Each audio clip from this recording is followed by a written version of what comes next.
আসসালামু আলাইকুম। খবর পড়ছি মোহাম্মদ জিয়াউর রহমান। খবরের বিষয়বস্তু হলো ডাচ বাংলা ব্যাংকের ভিসা কার্ড। সারা দেশে একযোগে শুরু হয়েছে ডাচ বাংলা ব্যাংকের ভিসা কার্ড বিতরণ কর্মসূচি। এই কর্মসূচির আওতায় ডাচ বাংলা ব্যাংকের যে কোনো গ্রাহক স্টুডেন্ট অ্যাকাউন্ট থেকে শুরু করে savings account, saving plus account, interest free account সমস্ত অ্যাকাউন্টের আগের নেক্সাস কার্ডটা পরিবর্তন করে ভিসা কার্ড বিতরণ করা হচ্ছে। সেক্ষেত্রে অনেকে আগে ভিসা কার্ড ইউজ করে নাই, কারণ ছিল ডাচ বাংলা ব্যাংকের ভিসা কার্ড মাস্টার কার্ডের জন্য খরচ নির্ধারণ ছিল 862 টাকা, 750 টাকা প্লাস ব্যাট নির্ধারণ ছিল।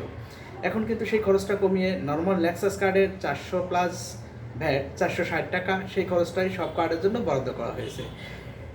এবং visa card master card application করলে প্রথমেই 762 টাকা প্রথম বছরের চার্জ বাবদ কর্তন করা হতো, যেটা এখন রিভার্স করা হয়েছে। প্রথম বছর বিনামূল্যে ভিসা কার্ডটা নেক্সাস কার্ডের মতোই ব্যবহার করতে পারবে। সেক্ষেত্রে ভিসা কার্ডটা চেঞ্জ করার জন্য, নেক্সাস কার্ডটা চেঞ্জ করে ভিসা কার্ডটা নেওয়ার জন্য নিকটস্থ ডাচ বাংলা ব্যাংকের যে কোনো শাখা উপশাখায় গেলে আবেদনের মাধ্যমে এবং ইনস্ট্যান্ট দুইভাবেই ভিসা কার্ড নেওয়ার সুযোগ রয়েছে। ভিসা কার্ড নেওয়ার ক্ষেত্রে দুই ধরনের ভিসা কার্ড, একটা মাল্টি কারেন্সি ভিসা কার্ড, একটা বাংলাদেশি টাকা যে কোনো লেনদেনের জন্য ভিসা কার্ড। আমি বলছি, একটা আবেদনের মাধ্যমে নাম খোদাইকৃত কার্ড যদি ব্যবহার করেন বা নিয়ে থাকেন, তাহলে সেই কার্ডটাই আমাদের মাল্টি কারেন্সি কার্ড, এবং এই কার্ডটা আপনি ডাচ বাংলা ব্যাংকের যে কোনো বুথ, দেশের যে কোনো বুথ এবং বিদেশ পর্যন্ত ব্যবহার করতে পারবেন যদি নাম লিখে আবেদনের মাধ্যমে এটা নিয়ে থাকেন। নেক্সাস নর্মাল যে ভিসা কার্ড, সেটা যদি আপনি ইউজ করতে চান, নিতে চান, তাহলে ডাচ বাংলা ব্যাংকের যে কোনো বুথ সহ ব্যাংক, বাংলাদেশের ভিতরে যে কোনো ব্যাংকের বুথ ইউজ করে কিন্তু এই টাকাটা আপনি উত্তোলন করতে পারবেন।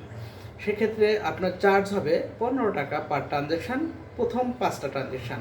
5টা ট্রানজ্যাকশান ওভার হয়ে গেলে প্রতি ট্রানজ্যাকশানের জন্য খরচ নির্ধারণ করা হবে 30 টাকা করে। যদি Nexus pay apps, NPSB apps, NPSB সিস্টেমটা ওই সময়ে আপনি যে সময় ব্যবহার করবেন কার্ডটা বন্ধ থাকে, নোটিফিকেশানের মাধ্যমে, নেক্সাস পে অ্যাপসের নোটিফিকেশানের মাধ্যমে আপনি এটা জানতে পারবেন। ডাচ বাংলা ব্যাংকের যে কোনো কল সেন্টারে ফোন দিলেও আপনি জানতে পারবেন। সেক্ষেত্রে তখন চার্জ হবে, যদি বন্ধ থাকে সেই শর্ত সাপেক্ষে 2.5%